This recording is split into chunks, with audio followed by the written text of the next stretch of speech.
Obrigada, Alessio, por ter aceito o convite de estar junto conosco aqui no nosso 10º Fórum Estadual. Dizer que é um prazer tê-lo aqui conosco. Estamos aqui nessa plateia com secretários, técnicos, gestores, coordenadores, prefeitos. Então, pela manhã nós tivemos um diálogo com o FNDE a respeito de VAF e VAR, as 3 complementações, mas a gente gostaria, a partir de agora, dessa parte mais prática das secretarias, das nossas angústias que o senhor como secretário sabe que estamos passando. Então esse é o momento de esclarecer dúvidas, de estarmos juntos aqui, dizer que é um prazer tê-lo aqui conosco no Rio Grande do Norte. Seja bem-vindo, que a gente possa ter assim, esse momento, esse diálogo com os nossos secretários. Então seja bem-vindo aqui ao Rio Grande do Norte. Boa tarde a todas e a todas. Queria agradecer a Joara o convite para estar aqui com vocês, compartilhando desse momento, né? É até assim um desafio falar depois do FNDE, né? Porque eles são dono do dinheiro, né? Então eles são dono das regras também, mas a gente vai tentar complementar alguma informação que não foi explicitada na parte da manhã, como também fazer um olhar mais pedagógico do que nós, sistemas de ensino, podemos fazer no sentido de que o município possa realmente se habilitar e captar recursos, principalmente na complementação do VAR, né, que é a terceira forma de complementação que entrou em vigor a partir de 2023, trouxe para a gente alguns sobressaltos, né, as pessoas ainda não estão dominando, não sabem como é que funciona o mecanismo. Esse ano vai ter um monte de mudanças já em relação aos 2 primeiros anos que aconteceram. Eu já vou apresentar para vocês algumas das mudanças que nós já vamos ter já para esse ano, que passarão a valer a partir de 2025. Essas mudanças ainda não foram publicadas, elas foram pré-aprovadas no âmbito da CIF. Eu faço parte da CIF, é um DIME, nós temos 5 assentos na CIF, um de cada região. Eu, como presidente nacional, represento um DIME e também represento a região Nordeste. Então a gente está participando dessa, nós já tivemos quase 3 reuniões esse ano da CIF, já fazendo esses ajustes, dessas mudanças, e vamos ter só mais uma para validar todas as mudanças e publicar a resolução do VAR para 2024, que vai valer para 2025. Né? Então, assim, a gente já vai tentar trazer algumas novidades. Né? Eu vou tentar ser bem rápido, eu tinha colocado...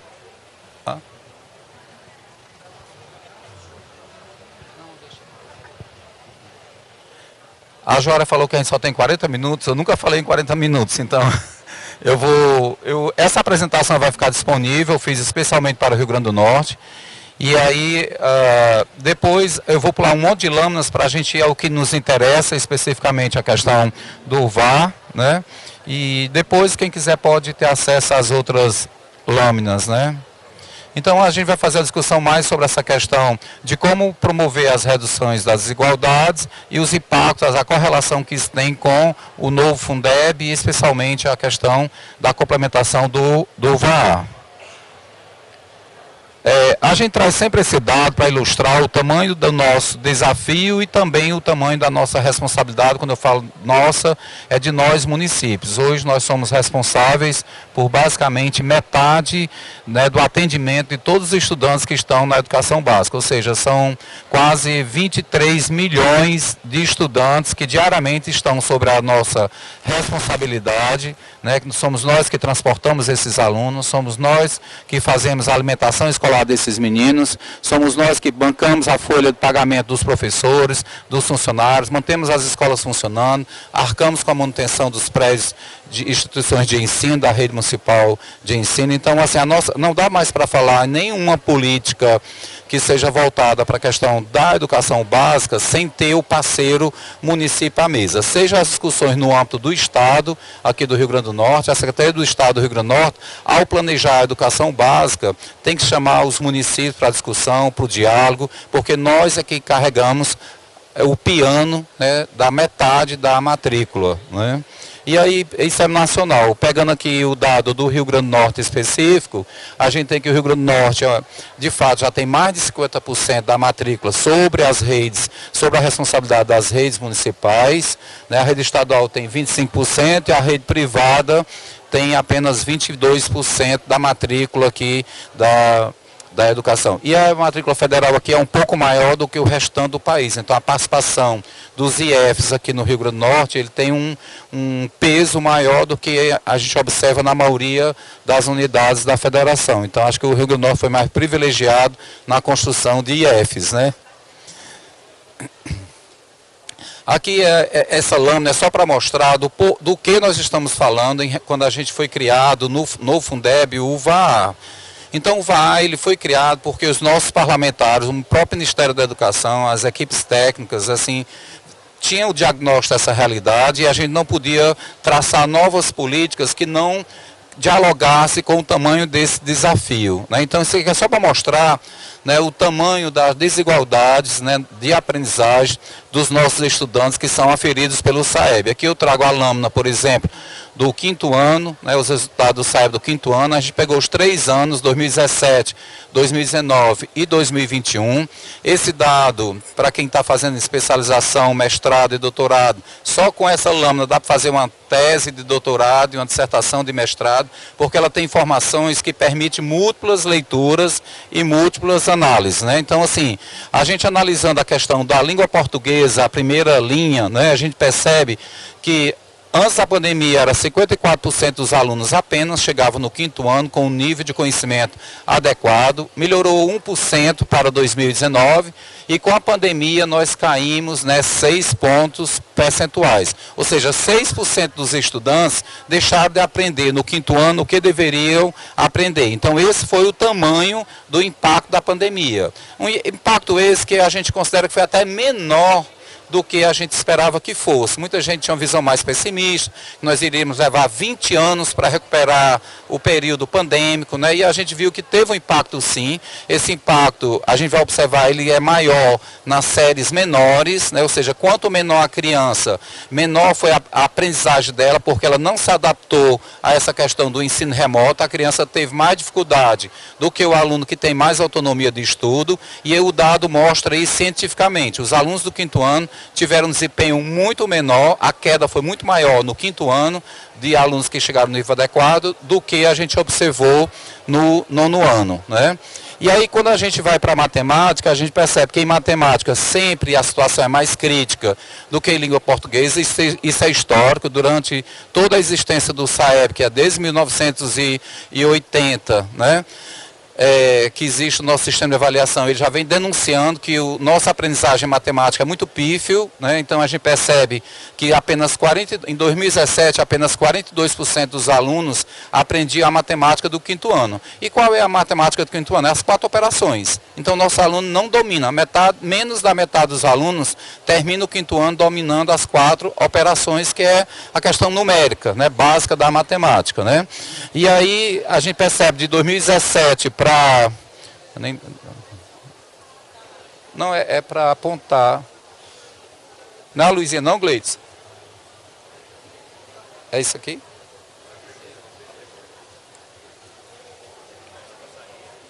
É.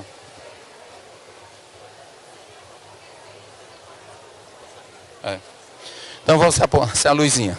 Então a gente percebe que de 2017 para 2019 nós melhoramos 3 pontos percentuais de alunos que conseguiram avançar no seu desempenho, e quando veio a pandemia a gente caiu de 45% para 35%. Então observa, a primeira leitura que a gente faz: ensinar matemática de forma remota não funciona. O impacto na matemática foi pior do que em língua portuguesa. Enquanto em língua portuguesa a gente caiu 6% dos alunos no nível adequado, em matemática essa queda foi de 10%. Então a gente já tira de cara a nossa primeira confirmação de que a gente já tinha essa tese, que o ensino virtual, a matemática ensinada de forma virtual, ela é mais complexa do que o ensino da língua portuguesa, né? E aí é o dado do Brasil. Trazendo aqui para o Rio Grande do Norte, só para a gente fazer uma comparação, como é que está o estado do Rio Grande do Norte. E aí, assim, vocês têm um enorme desafio, né? A gente olhando para essa tela, né, vocês percebem o tamanho do desafio. Ó. Enquanto que em 2017 a média em língua portuguesa nacional era 54%, em média, dos alunos no Brasil, chegam no 5º ano dominando os conhecimentos básicos. Aqui no Rio Grande do Norte, apenas 34%, Joárias, consegue chegar no nível adequado. Então, a gente percebe que 30, 40, 50. O Rio Grande do Norte está 20% abaixo da média nacional. Isso, assim, é bastante preocupante, porque isso compromete todo o desenvolvimento econômico do Estado, inclusive. Né? Então, assim, a gente não pode desassociar a educação da economia e do desenvolvimento da sociedade. Então, se o Rio Grande do Norte está com 20% do desempenho abaixo da média nacional, né, a gente tem que fazer realmente um esforço mais concentrado. As políticas aqui do Ministério da Educação apoiando o Rio Grande do Norte tem que se fazerem mais forte. O Estado tem que ter uma política mais incidente de apoio aos municípios para que a gente consiga reverter essa situação. Porque essa situação coloca o Estado do Rio Grande do Norte numa situação muito abaixo, né, da maioria dos estados do Brasil. A gente está trabalhando com média. Se a média está em 54, quer dizer que vários estados estão com média acima de 54. E tem outros que estão abaixo de 54. E o Rio Grande do Norte é um dos que está abaixo de 54. E pelo percentual é um dos que está realmente muito abaixo da média nacional. Então a gente já evidencia, resultado em avaliação externa em larga escala, eles não são feitos para desanimar. Pelo contrário, eles são feitos para provocar as pessoas. A gente tem que olhar para esse resultado, né, de forma otimista. Puxa, não estou muito bem na foto, mas então o que eu preciso fazer para melhorar, e o tempo é urgente. Né? Então é para isso que serve o resultado da avaliação, para incomodar as pessoas, para que as pessoas queiram sair daquele estado que não é desejável, para um estado que seja mais desejável. E não para desanimar. Ah, eu estou lá embaixo, é isso mesmo, não tem jeito, entra política, sai política, a educação não melhora. Então não pode ser essa visão conformista. Ela tem que ser uma visão de mudança de atitude. E essa mudança de atitude, ela tem que ser de todos. Se não for de todos, ela não funciona. Ela tem que ser desde o governador, da governadora, desculpa, a Fátima, desde a governadora, a secretária de Estado, a secretária de cada um dos municípios, mas principalmente tem que ser do professor na sala de aula, porque tudo acontece a partir da sala de aula. Então, se não houver esse engajamento, essa vontade de querer mudar a partir da sala de aula, então, de fato, fica muito complicado a gente realmente implementar qualquer mudança, qualquer política de transformação e de melhoria da qualidade. Deu certo? Obrigado, tá bom? É só segurar, né? Uhum. Mais longe? Então aqui a gente percebe que em 2017 nós éramos 34%, em 2019 o Rio Grande do Norte melhorou 2 pontos percentuais, passou para 36%, e com a pandemia 2021 caiu de 36 para 32. Aí você pode dizer assim, puxa, foi bom na pandemia, nós caímos menos do que a média nacional. A média nacional caiu 6% e nós caímos 4%. A minha tese é o seguinte, quando você está num nível muito baixo, você não tem mais o que cair. Você já está num nível bem elementar, você não tem o que cair. Então, por isso que quem está muito embaixo, não é o caso do Rio Grande do Norte, é outros estados também que tiveram menos impacto da pandemia, eles tiveram menos impacto porque já estavam num patamar muito elementar. Então, não tem... É tipo assim, você já está no fundo do poço, você não tem para onde ir. Entendeu? Então, por isso que a queda foi menor. Então, assim, não é que a pandemia não teve um efeito negativo no Rio Grande do Norte como teve no resto do país, não. Teve o mesmo efeito negativo. Só que aqui a queda foi menor porque a gente já estava em patamares menores. Aí a gente olha em matemática.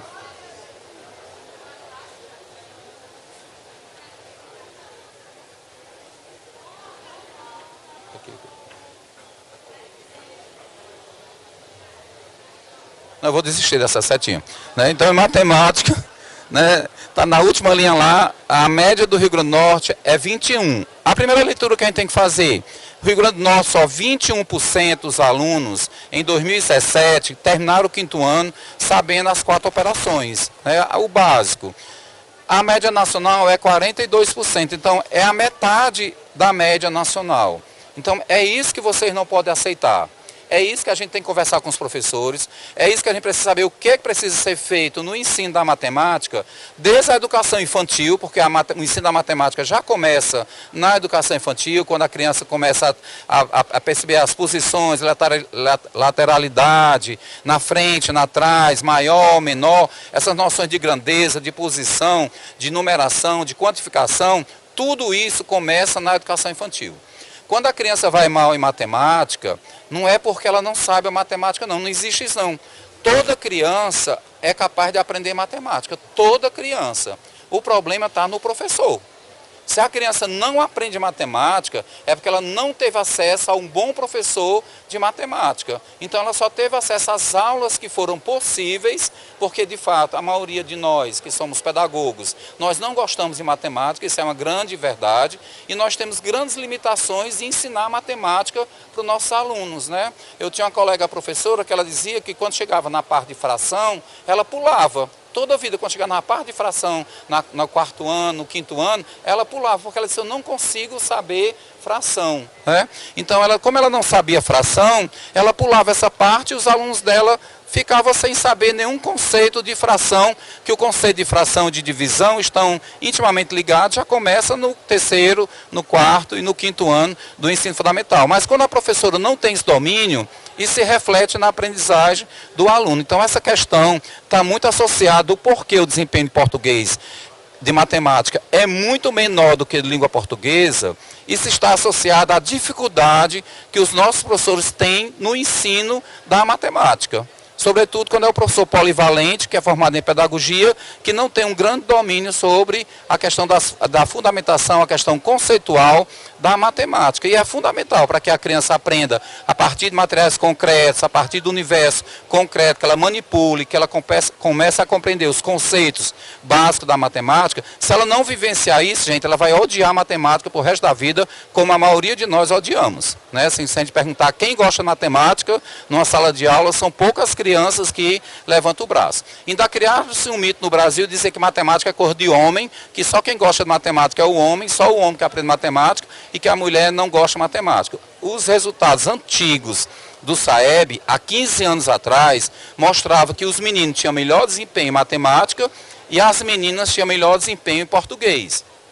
Hoje, gente, isso acabou. As mulheres são melhores em tudo. As mulheres são melhores em português e as mulheres são melhores em matemática do que os homens hoje. Então, acabou-se esse tabu de que mulher não aprende matemática. O resultado hoje do SAEB mostra que o desempenho das mulheres é bem superior já ao dos homens, o que é preocupante, porque é uma questão de gênero que a gente não pode fomentar na escola. Todos têm que aprender. Independente de ser masculino ou feminino, a gente tem que fazer um ensino que leva aprendizado para todos, né? Então, assim, vendo a matemática, olha só, era 21, melhorou para 24%, uma melhora boa de 3 pontos percentuais, aí caiu de 24 para 18, né? Mais uma vez, a queda em matemática na pandemia, ela se mostra bem maior do que a queda em português.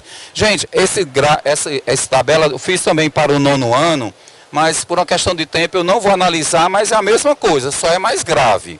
Então, quem é professor do 6º ao 9º ano vai ter que se debruçar sobre esses dados, comparar o dado do Rio Grande do Norte com o dado nacional, para ver o tamanho da gravidade, o tamanho do desafio e sentar junto com todos, com os coordenadores pedagógicos principalmente, das escolas e coordenadores das equipes municipais, para pensar estratégia de superação, de retomada dessa perca de aprendizagem do 6º ao 9º ano. Aqui é o ponto central do VAAR.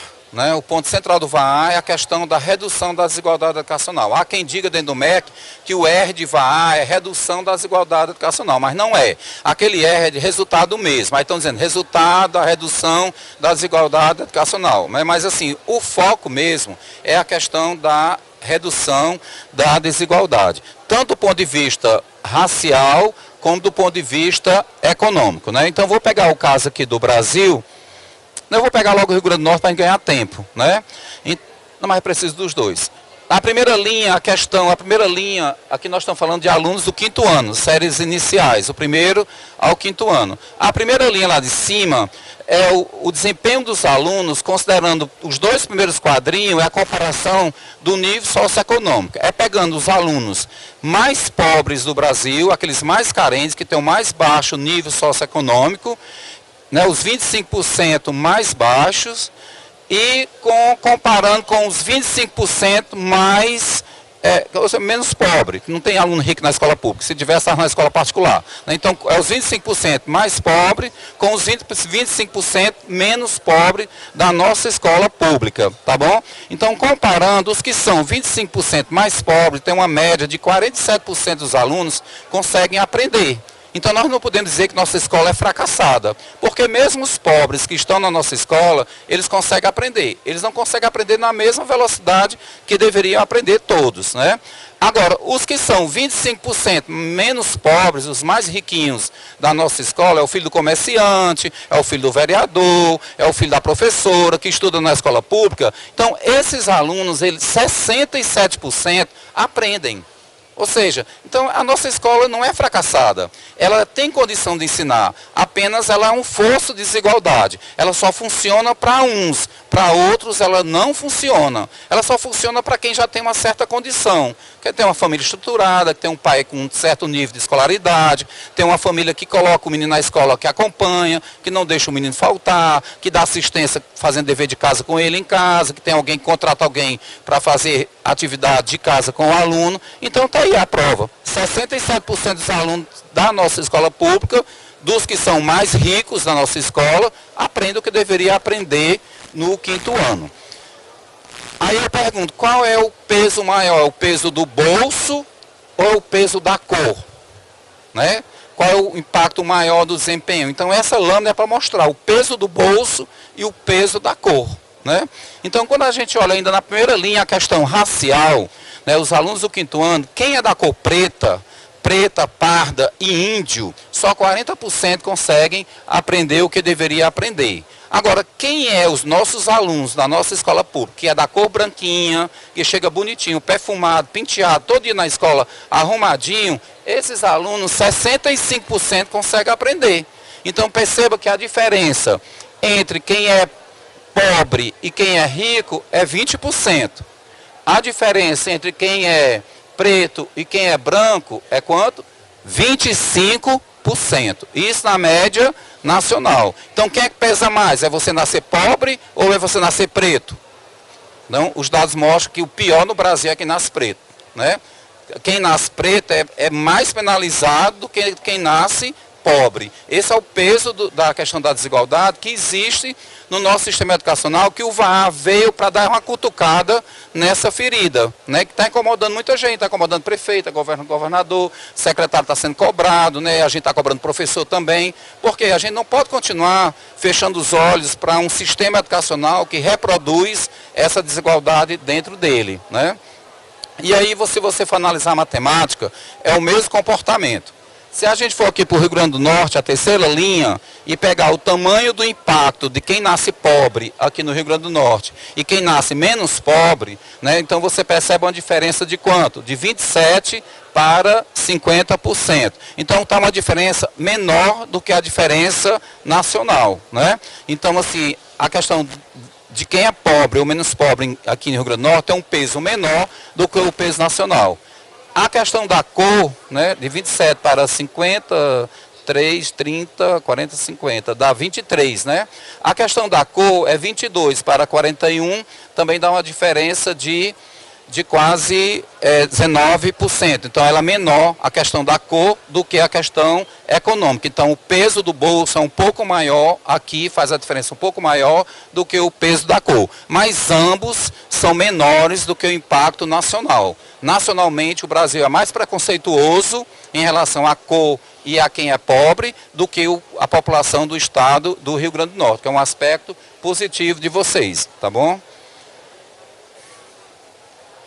Aqui era do 9º ano, quem for professor do 9º ano estuda em casa. Bem, aqui em relação ao Fundeb é só a questão do marco legal. Tudo que tem no Fundeb, quem quer aprender mais, mergulhar mais, o marco legal do Fundeb são todas essas leis né, decretos e resoluções e as portarias do FNDE, que existem em vigor até hoje, né? Como foi dito hoje de manhã, o Fundeb tem a grande mudança do novo Fundeb em relação ao anterior, basicamente essa nova forma, as novas formas de complementação do VAAT e do VAA, porque o VAAF já existia, era aqueles 10% que já existia no Fundeb anterior que continua, é o antigo VAAF. Então, quando soma todo o dinheiro dos estados, do município, divide pela quantidade de alunos daquele estado, se ficar abaixo do VAAF mínimo nacional, aquele estado é eleito para receber a complementação do VAAF e junto com ele todos os municípios passam a receber complementação do VAAF. Esse é o mecanismo, esse primeiro é o mecanismo da lei anterior, então nada mudou, ele só permaneceu. A grande novidade do novo Fundeb é o VAAT e o VAA. O VAAT é para ser um instrumento mais equitativo, onde aqueles entes mais pobres, com menor nível socioeconômico, eles possam ter o direito de receber, independente se o estado é pobre ou não. Você vai ter muito município pobre em São Paulo, por exemplo, que não recebe VAAF. Mas com a criação do VAAT, esses municípios de São Paulo, que são pobres, mesmo estando no estado rico, passaram agora a receber dinheiro do VAAT. Então o VAAT pega município onde ele estiver. Se ele for pobre, está no radar do Brasil inteiro, ele pega onde o município tiver, é os mais pobres. O VAAT é mais equitativo, ele procura chegar naqueles municípios que somando todo o dinheiro do município e dividir todo o dinheiro, inclusive salário da educação, inclusive o dinheiro dos programas federais, tudo, somando tudo, dividindo pelo número de alunos, se ficar abaixo do VAAT mínimo nacional, aquele município é eleito para receber o VAAT, independente do estado dele ser ou não. Então, o VAAT ele se dá por ente e não por estado, como é o caso da primeira do VAAF. Essa é a primeira diferença entre o que é o VAAF e o VAAT. E o último, o VAA, ele é um prêmio, gente. O VAA é um prêmio. Então diga logo aos prefeitos.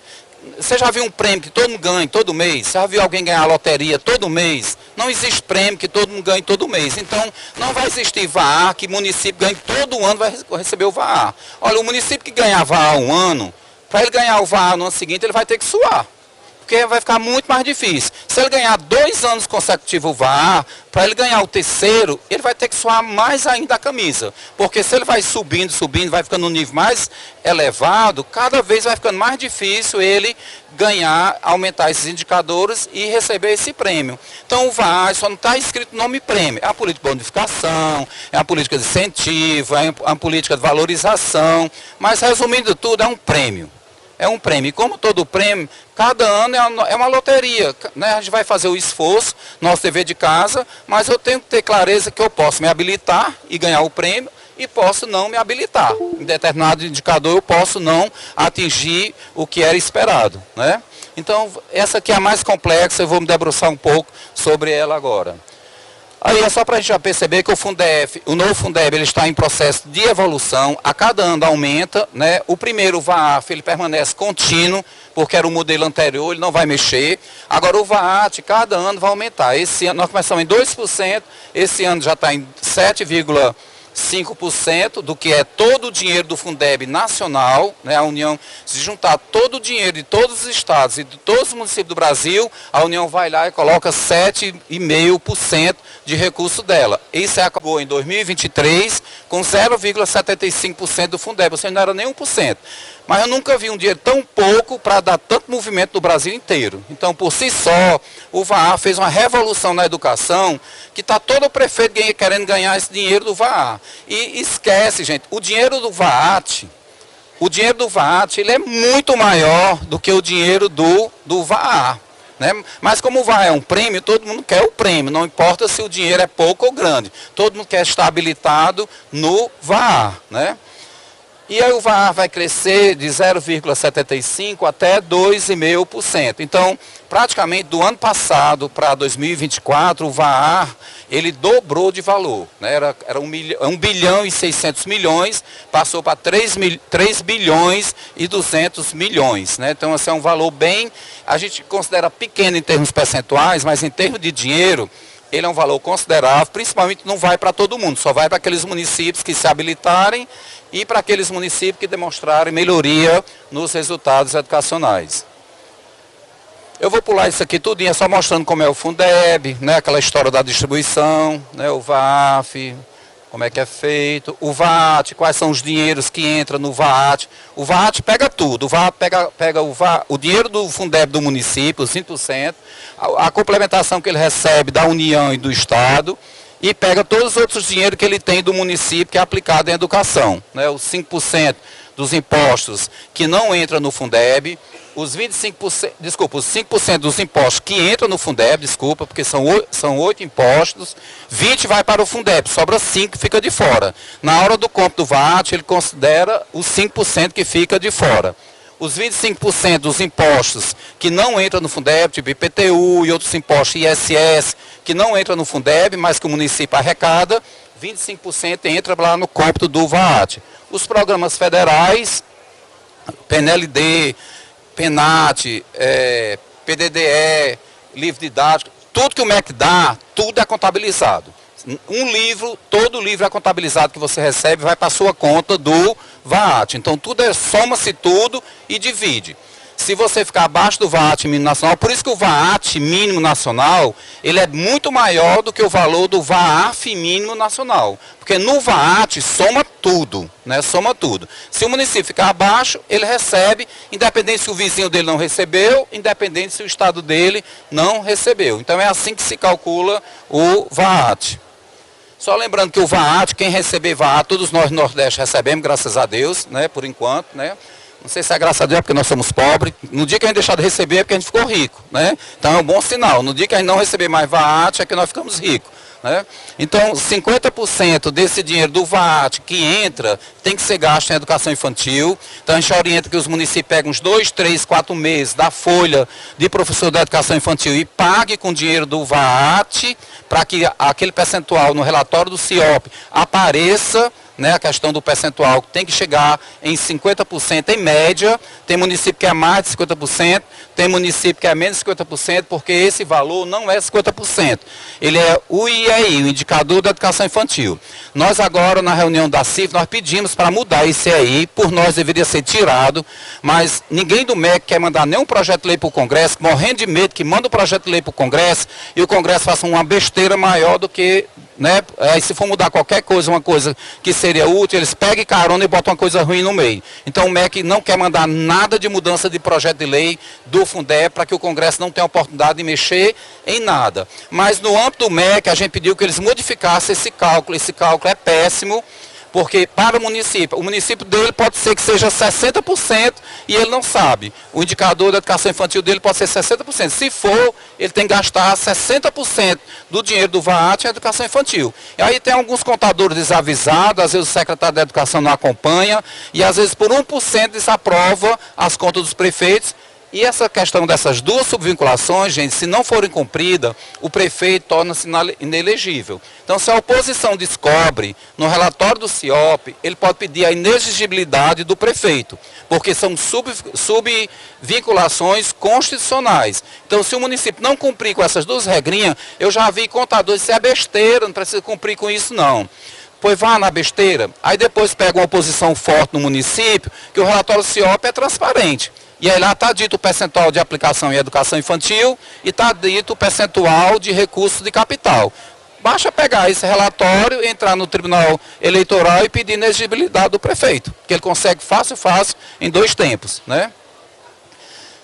E 15% do dinheiro do VAT, dessa complementação, tem que ir para a despesa capital, né? Tem que ir para comprar equipamentos, para construir alguma coisa, tem que ser investimento, tem que ser despesa de capital. Não pode ser gasto com folha de pagamento e não pode ser gasto com material de manutenção, de consumo. Tem que ser investimento. Pode ser a construção de uma sala, pode ser a compra de um carro para a secretaria, pode ser a compra de equipamento para as escolas, pode ser tudo que for mobiliário pode ser comprado. Então tudo é bom porque a gente tem agora todo ano, por exemplo, meu município é um município pequeno, eu vou receber 800 mil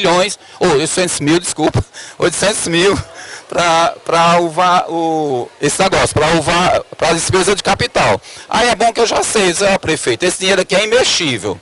Ele está na conta do Fundeb, mas esqueça que ele existe. Isso aqui é só para a gente comprar coisa para as escolas. Então, assim, ela já sabe que não pode dizer nada sobre aquele dinheiro. Eu já levo a planilha toda pronta, a escola está precisando disso, e aí o dinheiro é o do VAT, que você não pode gastar com nada, então tem que ser gasto com despesa de capital, tá bom? E aqui, gente, a questão do VAA. O VAA, como ele é um prêmio, só recebe os municípios que tiver melhoria nos indicadores de atendimento e que tiver melhoria nos indicadores de aprendizagem. Se não melhorou, o VAA é dividido em 50%, vai para atendimento e 50% do dinheiro, hoje é 3 bilhões e 200. Então, 1 bilhão e 600 milhões vai para dividir com atendimento. E 1 bilhão e 600 milhões vai para quem melhorou em aprendizagem. A gente definiu isso no âmbito da CIF, na lei não está assim. Mas no âmbito da CIF foi definido, acordado que seria assim, como uma forma de beneficiar quem melhorou numa coisa e quem melhorou numa outra, né? Porque havia o entendimento inicial que só poderia ganhar o município que tivesse melhorado nos dois, né? Mas aí numa votação interna da CIF lá, a gente votou em dividir esse dinheiro e contemplar municípios que melhorassem no atendimento, mesmo que não tivesse melhorado a aprendizagem, ou vice-versa. É uma forma de contemplar mais municípios com esse dinheiro, né? Agora, eu tenho que melhorar nos dois, mas eu tenho que cumprir as condicionalidades. Então, as condicionalidades é uma condição prévia. O fato de eu atingir as condicionalidades não quer dizer que eu já estou garantido que eu vou receber dinheiro, não. Eu me habilitei só. Eu posso ter me habilitado, ter cumprido as 5 condicionalidades, mas se eu não melhorei os indicadores de aprendizagem ou de atendimento, eu não recebo nem um centavo. Cumpri as condicionalidades, está lá bonitinho, fiz seleção de diretor e não recebi um centavo. Então não basta só cumprir as condicionalidades, tem que melhorar os indicadores para receber dinheiro, né?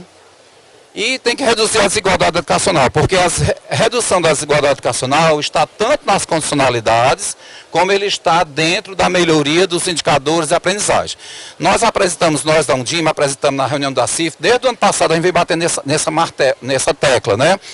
Que para nós, essa redução da desigualdade, da condicionalidade 3, ela é um equívoco, ela está errada, ela não deveria existir.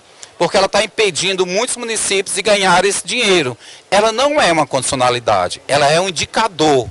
Ela não deveria ser uma condicionalidade. Então a gente, inclusive ela está repetida, ela aparece a redução lá na condicionalidade 3 e aparece a redução lá dentro dos resultados de aprendizagem. Lá dentro dos resultados de aprendizagem está correto. Porque reduzir desigualdade é um resultado alcançado pela gestão. Ele não é uma condição que dependa do prefeito, nem é uma condição que dependa do secretário da Educação. Por isso que a gente entende que ele está no lugar errado.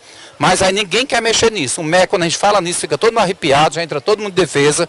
A gente mandou um documento para o Conselho Nacional do Fundeb, pedindo para tirar essa condicionalidade 3. A gente mandou um documento para o Congresso para mudar a lei e tirar essa condicionalidade 3.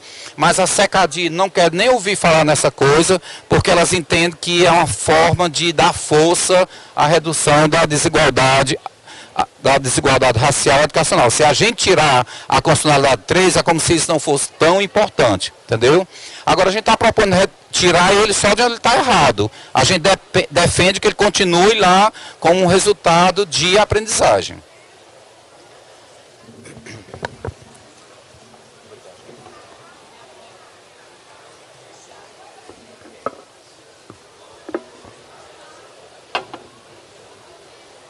Então vamos lá agora aprofundar. A maioria dos secretários, tem rodado o Brasil inteiro, a maioria dos secretários mistura tudo. Mistura condicionalidade com indicador de distribuição de recursos, do VAA. São duas coisas distintas e que acontecem em 2 momentos separados. O primeiro é o município se habilitar. Então, para se habilitar, ele tem que cumprir as 5 condicionalidades. Isso aqui é a fase de habilitação. E depois é a fase da distribuição do dinheiro. Na fase da distribuição do dinheiro é que entra os indicadores de melhoria, de aprendizagem e de atendimento. E as pessoas misturam tudo e não sabem por que recebeu. Ah, eu me habilitei e não recebi dinheiro. Então são duas coisas distintas. Então vamos entender bem calma. O primeiro passo são as condicionalidades, é a habilitação. Aqui estão as 5 condicionalidades, né? E esse ano eu já vou trazer para vocês em primeira mão o que vai mudar. Isso ainda não está publicado, mas vai sair mais tardar em maio, junho, vai estar saindo a nova resolução. Em relação à constitucionalidade 1, a constitucionalidade 1 é a questão da seleção de gestores, né? A gente sabe, gente, teve de tudo. Tem seleção aí que é só uma entrevista. Tem seleção que é só uma prova de currículo. Quem é o adversário político, pelo amor de Deus, que vai se candidatar num processo de seleção que é só uma entrevista? Ninguém. Quem é adversário político, ninguém vai se candidatar, porque é uma seleção viciada. É uma seleção que o prefeito já disse, ó, quem for meu adversário é para reprovar na entrevista, não é para passar, né? Então, assim, não tem transparência, não tem legitimidade, é um processo muito frágil. Então, tudo isso já está no radar do Ministério da Educação. Então, tem todas as formas de processo seletivo por aí. Tem processos muito bons, né, processo que envolve várias etapas, várias fases, com análise de currículo, com entrevista, com provas escritas de conhecimento, com acompanhamento de psicólogo, com atividades práticas. Tem todos os modelos, mas tem de modelos muito bons a modelos muito precários, né? Então o MEC, inclusive, agora vai ter um diagnóstico em relação a isso. Então, em relação à constitucionalidade 1, nada mudou. O município vai ter que comprovar, através de uma lei, do edital, que fez a seleção de gestor. Se ele fez a seleção de gestor, a lei dele, o edital está valendo, ele vai ter aquela opção de ir lá e só validar as informações dele. Ele clica lá e já fica, se ele já era habilitado o ano passado na constitucionalidade 1, ele vai lá e só valida os documentos dele, o sistema já vai puxar tudo automático, ele já continuará habilitado na constitucionalidade 1. Se ele foi desabilitado, porque o ano passado nós tivemos 1000 municípios que foram desabilitados porque não fizeram o edital. Ou seja, aprovaram só a lei de seleção de diretores, mas não implementaram a lei, não fizeram o edital. Então eles foram 1000 municípios dos 5000 foram desabilitados. Então se esse município do ano passado para cá fez esse edital, então ele vai lá e vai inserir o edital e vai comprovar que tem a lei e que tem o edital e que fez o processo seletivo, né? Além dessas questões, não teve mudança. Não teve mudança nisso aí, na 1. O que vai ser inserido esse ano, vai ser feita uma pesquisa, depois que ele puxar os dados dele, confirmando que ele está habilitado, ele vai responder umas perguntas, ele vai dizer como que foi a seleção dele e quantos por cento dos diretores da rede deles foram nomeados com base na seleção. Então, essas duas informações vão aparecer esse ano, mas elas não vão desabilitar o município. Independente do que o secretário responder, elas não vão desabilitar. São informações diagnósticas para o Ministério da Educação. Eles querem saber, de fato, quantos que fazem seleção só por entrevista, quantos que fazem por análise de currículo, quantos que fazem por concurso, quantos que fazem por concurso e eleição. Então, eles estão querendo saber isso. E também saber essa questão se todos os diretores da rede passam por esse processo. Porque o município pode driblar a lei e fazer uma seleção só para um conjunto de escola e deixar um outro conjunto de escola por indicação. Isso é uma forma de driblar a lei. Gente, existe de tudo. Chegou um caso no MEC de um município que o prefeito mandou o projeto de lei, fez o edital, fez a seleção e quando foi em janeiro fez outro projeto de lei, anulando o projeto de lei anterior, tornando sem efeito. Ou seja, ele fez todo o ritual só para se habilitar e em janeiro fez uma nova lei, revogando a lei anterior e não nomeou ninguém, mas está habilitado. Entendeu? Está habilitado e não sei nem se recebeu recurso. Então, só para você ver que as realidades são as mais, nós somos 5.569 municípios agora, e somos 27 estados, né? 26 estados do Distrito Federal. Então as realidades são as mais diversas possíveis. E é por isso que o Ministério vai fazer essa consulta para ter um olhar mais qualitativo dessa constitucionalidade 1. A constitucionalidade 2 não tem alteração, a lei já é muito clara, o município tem que ter 80% dos alunos no dia da prova do SAEB, né? Então chova ou faça sol, né? No dia da prova do SAEB, você tem que ter 80% dos meninos no 5º ano e tem que ter 80% dos alunos no 9º ano. Não pode ter só no 5º ano e não ter no 9º ano, tá bom? Então tem que ter nos dois, né? E aí, gente, vai ser a primeira vez que vai ser aplicada a constitucionalidade 2, porque ela estava suspensa por conta da lei da pandemia, né? Então 2021... que foi o penúltimo SAEB, não pôde ser aplicado por conta da lei da pandemia. Então, 2023 vai valer E quem não for habilitado, quem não atingir os 80% agora, quando for publicado os resultados do SAEB 2023, vai ficar inabilitado por 2 anos. Né? Porque o SAEB é de 2 em 2 anos. Então vai perder o VAA em 2024, em 25 e vai perder o VAA em 2026, tá bom? Então essa questão de levar os meninos dentro da prova é uma questão fundamental hoje. E aí não é para levar só 80% não, porque 80% é a condição para você se habilitar. Mas lá na hora de dividir o dinheiro por aprendizagem, a taxa de participação vale dinheiro. Então, quem tem 80% recebe 80% do dinheiro. Quem tem 100% recebe 100% do dinheiro. Então, cada aluno que vai para o dia da prova, ela aumenta o recurso do município se o município for habilitado. Então, tem que lutar para que no dia da prova do SAEB tenha 101%, 102%, como é lá no Ceará, 103%. Dia de prova de SAEB, SPAES no Ceará, né, é disso. Não tem menos do que 101%, 102%. Aí uma vez chegou uma pessoa no Ceará e disse, vocês tudo fraude essas avaliações, 102%. Não, é os alunos que foram admitidos pós o censo escolar e que no dia da prova não perde nenhum. Então aqueles que vêm até como uma margem de garantia, para que a gente não fique abaixo dos 100%, né? Então aqui nada mudou, tá bom? E vai ser o primeiro ano que vai ser implementada essa condicionalidade. A 3 vai ter uma mudança, mas vai ter uma mudança para melhor. Ela vai beneficiar mais os municípios, porque como é que ela era feita? Pegava os alunos mais críticos e comparava de uma avaliação para outra, comparando ele com os que são os mais críticos, os mais pobres, por exemplo, com os que são menos pobres. Então você comparava os dois grupos. Você pode ter uma política educacional boa, que quem era pobre aprendeu, mas quem era menos pobre aprendeu mais ainda. E aí você vai ser penalizado porque quem era menos pobre aprendeu mais ainda e aumentou a distância em quem era pobre e quem era menos pobre. Então esse critério vai mudar, não vai mais ser assim, vai ficar bem melhor, né? Vai ficar excelente, tá bom? Então vamos continuar usando os dados SAEB. Qual vai ser a base de dados? Que todo mundo fica se questionando, qual foi o dado que ele usou? Para 2025 vai ser usado o dado de 2019 comparado com o dado de 2023. Ah, Alessio, não vai usar 2021? Não. No primeiro momento vão ser usados como que era. Por quê? 2019 foi antes da pandemia. E 2023 foi depois da pandemia. Então a gente está querendo ver como foi o comportamento dos alunos quando o ensino era presencial, para hoje, quando o ensino também é presencial. Então vai ser 2019 comparado, vai ser melhor para a gente, porque a gente vai ter mais tempo para mostrar que houve alguma melhoria, tá bom? Então até nisso vai ser melhor esse ano também, né?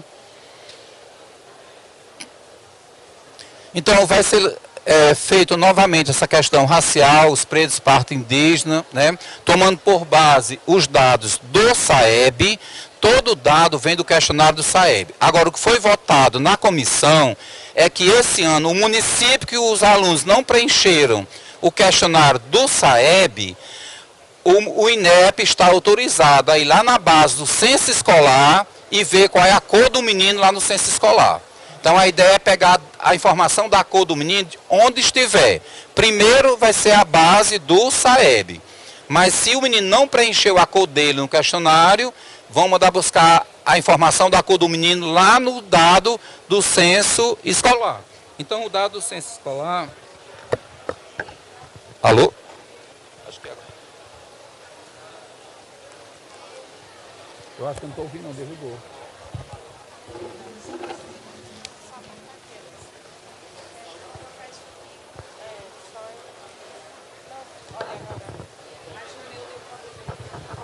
Eu tava só...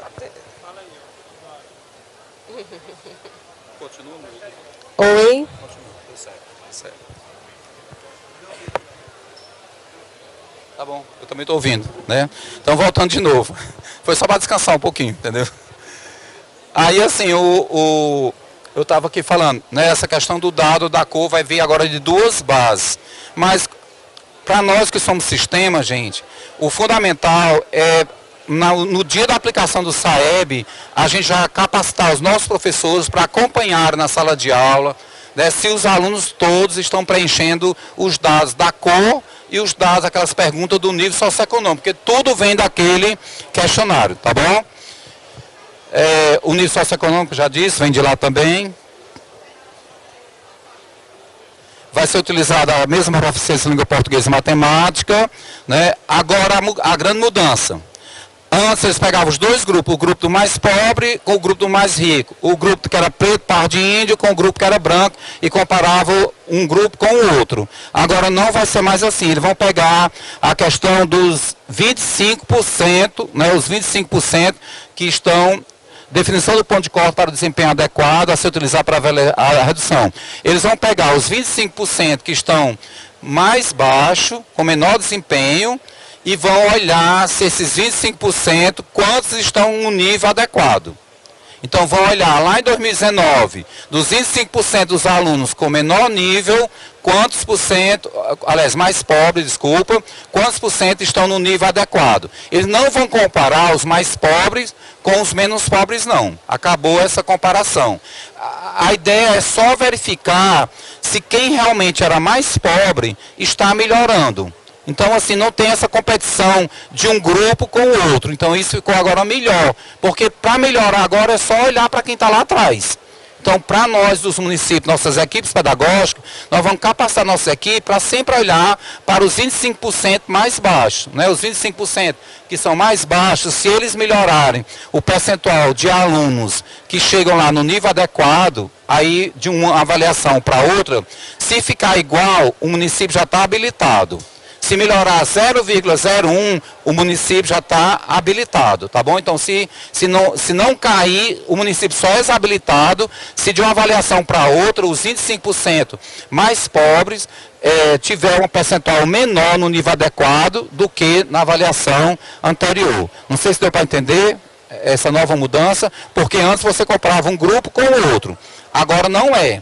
É o grupo que é dos mais pobres, o primeiro quartil, os 25% mais pobres. Quanto desse grupo, por exemplo, lá em 2019 estava no nível adequado. E quanto desse grupo mais pobre, em 2023, vai estar no nível adequado. Então, assim, não importa se quem já é rico já está no adequado. Se ele estiver no adequado e continuar crescendo, ele não vai prejudicar o município, como na fórmula anterior. O importante é quem é pobre chegar lá também. Entendeu? Então, independente de quantos ricos já estejam lá. Né? A mesma coisa será em relação à cor.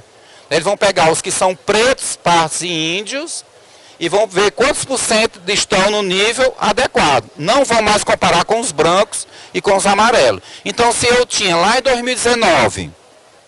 de quem era da cor parda, preta e índia, eu tinha 50% no nível adequado, e quando chegou em 2023, eu tinha 51% dos pretos, pardos e índios no nível adequado, eu melhorei 1%, independente dos que são brancos, tá bom? Então, melhorou porque não tem mais comparação de um grupo com o outro. A gente vai sempre trabalhar com um grupo pior. O grupo pior, se ele estiver melhorando, o município já está habilitado. Se empatar, o município também já está habilitado, tá bom? Então vai ficar bem melhor. Na constitucionalidade 4 é do Estado, né? Aquela questão do Estado da lei do CMS e passar para os municípios. O MEC está verificando se todos os estados estão implementando direitinho. Vai ter até, está havendo até um seminário, ontem teve um seminário, né, com a secretária de Estado, a gente até divulgou, para quem quisesse acompanhar. Vai ter 5 regionais, a gente vai convidar os presidentes das Undime, os secretários, quando for ter os regionais, para trabalhar essa questão da lei do CMS em cada região, como é que os estados estão fazendo a lei do ICMS em cada região. Então não teve mudança na constitucionalidade 4. Na 5, gente, a 5 também é a questão do currículo alinhado à BNCC. Você pode ter a opção de ir lá e validar. Se você já era habilitado ano passado, você vai só lá e vai validar e confirmar suas informações, automaticamente você continuará habilitado. Agora, vai aparecer uma pergunta nova, né? Vai aparecer uma pergunta assim: ó, a sua base curricular, o seu currículo do seu município, ele contempla a BNCC digital? Aí ninguém contempla, que ninguém fez esse alinhamento ainda. Aí você vai dizer que não. Na hora que você disser que não, que seu currículo ainda não contempla a questão computacional, da BNCC computacional, que saiu recentemente, há 2 anos, então na hora que você marcar o não, aí vai aparecer uma mensagenzinha do lado. Você terá 1 ano para ajustar o seu currículo, incluindo as habilidades da BNCC digital. Então vai sair só um aviso. Esse ano é só para o município saber que ele terá 1 ano para adequar o currículo dele, colocando as competências da BNCC digital dentro do seu currículo aprovado, tá bom? Então não tem mudança nenhuma nessa constitucionalidade 5. Eu vou pular tudo isso, né? Aqui é como é a questão do... Agora, como é feito, vamos entrar na parte, como é feita a distribuição do dinheiro. Vai ter mudança também. Continuará 50% para atendimento e 50% para aprendizagem. No caso do atendimento, o principal indicador que vai ser utilizado é a taxa de abandono. Então, quem tiver a menor taxa de abandono, comparando o ano de 2022 com o ano de 2023, já fica verdinho nesse indicador. E já fica habilitado a receber 50% do dinheiro do VAA, que é responsável pelo atendimento, tá bom? Então, o dinheiro mais fácil de ganhar é o 50% do VAA, que é a questão do atendimento. Se você diminui sua taxa de abandono, você já vai ficar habilitado, tá bom? Que pressupõe que você vai melhorar a sua taxa de cobertura e sua taxa de atendimento. Na questão da aprendizagem, eles tentaram simplificar, cortaram alguns indicadores, mas outros eles não puderam por conta da força da lei. Como eles estão explícitos na lei do novo Fundeb, o INEP não pôde mexer muito neles. Mas já houve uma mudança que a gente considera já bem melhor e vai facilitar a nossa compreensão. E a gente pediu lá no âmbito da CIF que quando saísse o resultado do VAA, eles publicassem um planilhão onde cada município dissesse para ele qual é o índice do nível dele, qual é o avanço dele, do município, em relação às avaliações anteriores, qual foi a taxa de participação do município dele e a evolução em relação à taxa de participação do SAEB anterior, e por último o índice de equidade, quantos por cento ele diminuiu a redução da desigualdade, tanto racial como econômica. Então, a taxa o índice de aprendizagem só vai ganhar, o índice de aprendizagem vão resumir em três indicadores do município. Esse índice de avanço e desempenho no SAEB, a taxa de participação no SAEB e o índice de equidade. Aí ele multiplica um pelo outro, os três. Se na multiplicação ficar positivo, o município já está habilitado para receber dinheiro.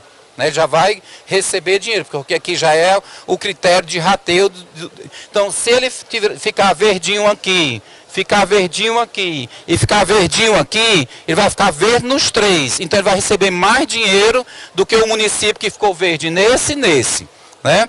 Ele não vai ser desclassificado porque ficou vermelho em um, porque não cresceu em um dos três indicadores, porque os outros dois podem cobrir, entenderam? Então, assim, o município ele pode ficar, digamos, eu tive um município que caiu a média do SAEB, né? Mesmo que ele tenha caído a média do SAEB, ele pode vir a ser habilitado e receber dinheiro do VAA, porque nos outros indicadores ele ficou verdinho, tá bom? Então vai ser esses três indicadores, um multiplicado pelo outro. E o MEC se comprometeu, o INEP, a dar o planilhão dizendo os três indicadores de cada município. Resume a mudança, agora, como é a forma que calcula, por exemplo, o índice do nível e do avanço do desempenho dos alunos. Como é que vai ser calculado? Também vai ser diferente, vai ser bem melhor. Como é que eles vão fazer? É a proporção, como é que é calculado esse nível? É a proporção de estudantes no nível adequado de aprendizagem de uma avaliação, comparado com o nível de aprendizagem, com a mesma proporção de estudantes no nível adequado. Ou seja, vai pegar na avaliação de 2019, quantos por cento dos seus alunos estavam no nível adequado. E vai lá pegar na avaliação de 2023, quantos por cento dos seus alunos estavam no nível adequado. Se você tinha 50% de nível adequado em 2019 e em 2023 você tem 52%, você já está habilitado e já vai receber dinheiro, né? Então ficou bem mais fácil isso aqui. Agora, a taxa de aprovação penalizada pela não resposta. Ou seja, eles vão pegar o desempenho, o tanto que o município cresceu, da quantidade adequada, e vão deduzir da taxa de participação. Então, se você teve uma taxa de participação baixa, sua nota vai baixando. Mesmo que você tenha melhorado 5%, mas teve uma baixa taxa de participação, seus 5% vão virar 4%, vão virar 3%, tá bom? Então, isso aqui vai funcionar como um fator de regressão. Quem não tiver uma taxa de aprovação boa na sua rede, ou seja, redes que reprovam muitos alunos, nós estamos falando aqui da taxa de aprovação, é aquele dado do censo escolar, que é produzido pela escola.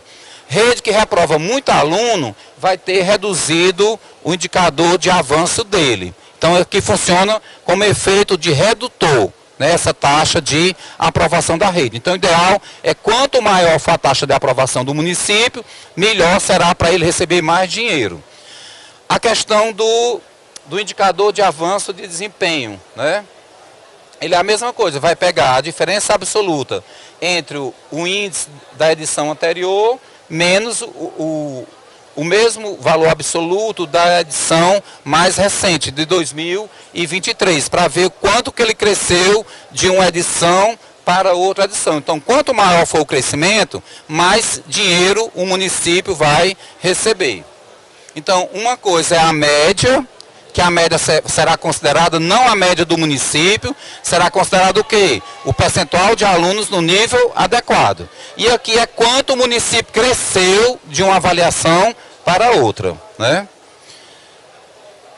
A taxa de participação não tem novidade, como calcula quantos meninos vieram no dia da prova, isso aqui é simples, não tem novidade, cada um já vai saber já a sua. E por último, os indicadores de equidade, também mudou. Os indicadores de equidade vão ser melhor também agora, porque eles vão pegar o quê? A razão, a questão socioeconômica, eles vão pegar a razão da proporção de estudante no nível adequado de aprendizagem entre os mais ricos e o mais pobre. Agora, aqui como é dinheiro, eles vão comparar quantos por cento estão no nível adequado dos ricos e quantos por cento estão no nível adequado dos pobres. Então, quem tiver menor a diferença entre os ricos e os pobres, vão receber mais dinheiro. A mesma coisa vai ser em relação à raça. Eles vão pegar os alunos no nível adequado e quem é preto, quantos por cento estão no nível adequado que é preto e quantos por cento estão no nível adequado que são branco. Só no nível adequado. Quanto menor for a diferença, mais dinheiro o município vai receber. Então perceba que são muitos indicadores que você pode ficar negativo em um, não quer dizer que você vai ser excluído, não. Você pode ser compensado pelos outros. Jara, com isso aqui eu encerro, né, a minha palestra, agradeço a atenção de todos, né. No final ficam os dados do VAR do ano passado aqui do Rio Grande do Norte, para vocês saberem quantos municípios foram contemplados, quanto que isso foi em termos de dinheiro, mas aí o povo fica para olhar em casa, né, Jara? A gente pode passar isso, né? Vai ficar com... Muito obrigado, pessoal.